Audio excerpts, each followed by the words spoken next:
주일에 주시는 하나님의 말씀은 누가복음 17장 15절부터 19절입니다. 제가 누가복음 17장 15절부터 19절의 말씀을 읽어드리겠습니다.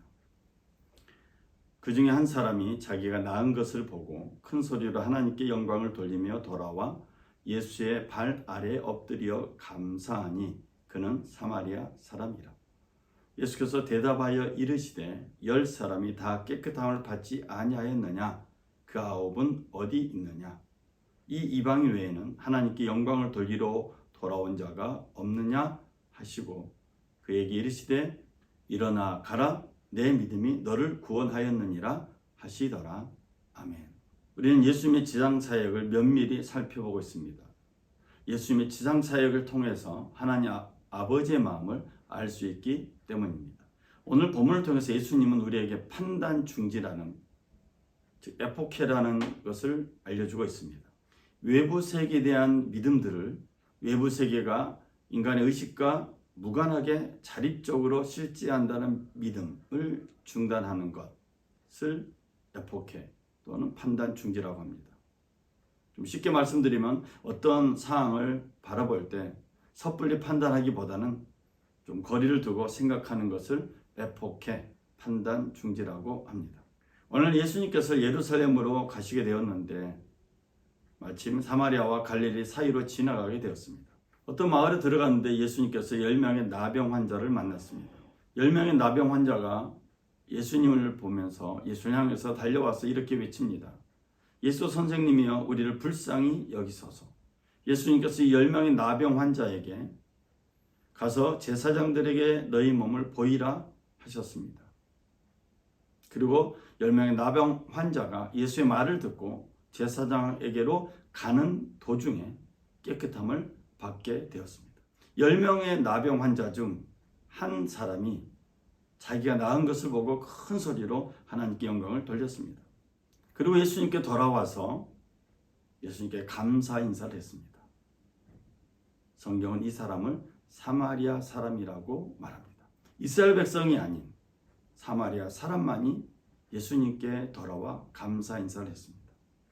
사마리아 사람은 기원전 722년, 721년 아수르가 예루살렘을 멸망시키고서 피를 섞는 통혼 정책을 통해서 나타난 후손이 사마리아 사람입니다. 물론 이들은 이스라엘 후손입니다. 기원전 722년, 721년 사건 이후로 이들의 피가 섞였을 뿐입니다. 그런데 사람들은 사마리아 사람은 이방인이고 피가 섞이지 않는 정통 유대 혈통을 가지고 있는 사람들은 하나님의 백성이라는 선입견을 가지고 있었습니다.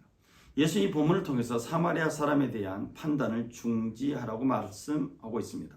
하나님께 선택받았다는 자만심만으로는 하나님을 알 수 없다는 것입니다. 그래서 예수께서 말씀하셨다. 10사람이 깨끗해지지 않았느냐? 그런데 9사람은 어디에 있느냐? 하나님께 영광을 돌리러 되돌아온 사람은 이 이방 사람 한 명밖에 없느냐? 그런 다음에 그에게 말씀하셨다. 일어나서 가거라. 내 믿음이 너를 구원하였다. 오늘 본문은 한 명의 사마리아 사람과 9명의 유대인 나병 환자를 대조적으로 설명하고 있습니다. 10명의 나병 환자 중 치료받아서 돌아온 한 사람, 그 사람은 사마리아 사람이었습니다. 이 사람은 예수님께 돌아와서 믿음으로 구원을 얻게 되었습니다. 예수님의 능력을 인정하고 그 발 아래 엎드려 감사함으로 메시아로 오신 예수를 알게 된 것입니다. 반면에 9명의 유대인은 오로지 질병에서 나음 받기를 원했기에 궁극적인 구원의 필요성을 느끼지 못했습니다. 자신의 나병, 한센병을 고쳐주신 예수님의 능력을 몸소 체험했음에도 불구하고 메시아로 오신 예수를 알아보지 못했던 것입니다. 오늘 본문 누가복음 17장에서 예수님은 우리에게 선입견을 버릴 것을 말씀하고 있습니다. 이스라엘 사람은 하나님의 선택된 백성이고 사마리아 사람은 이방인이라는 선입견을 버릴 것을 말씀하고 있습니다. 특별히 우리나라 사람들은 백인은 우월하게 여기고 흑인은 무시하는 경향이 있습니다. 예수님께서는 우리에게 판단 중지하라고 말씀하고 있는 것입니다. 질병에서 치료되기는 하였으나 영원히 구원받지 못한 불완전한 회복이 아닌 육체와 영혼이 모두 치유되는 완전한 회복을 선물로 주시길 원하신 것입니다. 예수님은 오늘 본문을 통해서 우리들에게 온전한 회복을 선물로 주시길 원합니다. 첫 번째는 선입견을 버릴 때 온전한 회복을 경험할 수 있습니다. 판단 중지, 이 에포케라는 말은 한 걸음 떨어져서 생각하고 행동할 것을 말합니다. 또 한숨 쉬고 말할 것을 에포케라고 할 수 있습니다. 눈에 보이는 것이 전부가 아니라는 것을 잊지 말라고 예수님은 말씀하고 있는 것입니다. 우리가 가지고 있는 선입견이나 경험, 판단들을 내려놓고 겸허하게 주님이 하시는 말씀에 귀를 기울일 때 우리는 우리 안에 온전한 회복의 역사가 일어나게 될 것입니다. 두 번째로 진정한 감사를 할 때 온전한 회복을 선물로 받을 수 있습니다. 오늘이라는 시간에 내가 존재하고 있음에 감사하는 것, 그리고 이곳이라는 공간에 내가 존재하고 있음에 감사하는 것, 이걸 통해서 우리는 온전한 회복을 경험하게 됩니다.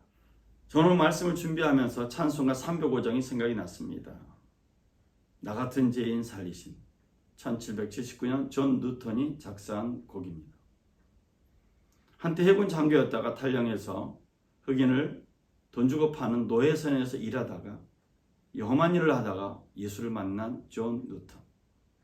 그의 신앙 고백이 305장 어메이징 그레이스에 나와 있습니다. 나 같은 죄인 살리신 주 은혜 놀라워 잃었던 생명 찾았고 광명을 얻었네.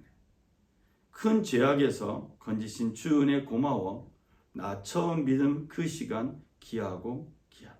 이제껏 내가 산 것도 주님의 은혜라 또 나를 장차 본향에 인도해 주시리. 사랑하는 여러분, 오늘 본문의 말씀에 예수님은 나병 환자에서 고침을 받아서 감사하며 주님 앞에 나온 한 사람에 대해서 말씀하고 있습니다.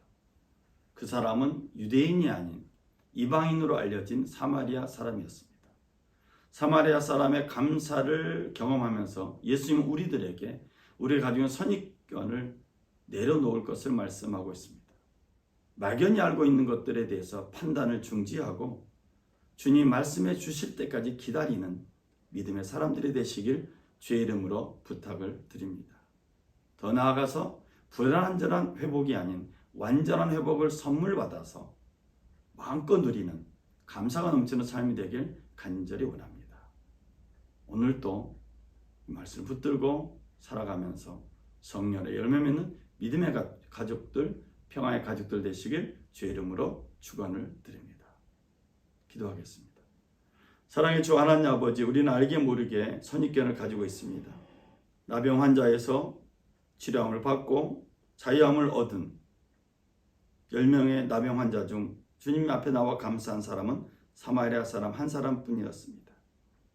하나님 나라는 이와 같은 사람에게 있음을 예수님이 말씀하고 계십니다. 내 안에 하나님의 백성에는 자만심으로만 살고 있는 것이 없는지 살펴보는 한 주간이 되게 하여 주시고 주의 말씀 붙들고 기도하며 찬양하며 나아갈 때 날마다 새로운 하나님의 생각으로 가득 차게 하여 주시고 성령께서 보여주시는 대로 보며 나아가는 믿음의 시간들 되게 하여 주옵소서. 오늘도 우리 예배를 받으신 주님께 감사드리며 우리 주 예수 그리스도의 이름으로 기도드렸습니다. 아멘. 이번 한 주간도 주의 말씀 붙들고 날마다 새로워지는 한 주간 되시길 주의 이름으로 축원을 드립니다. 모든 영광 우리 하나님께 올려드립니다. 할렐루야. 감사합니다.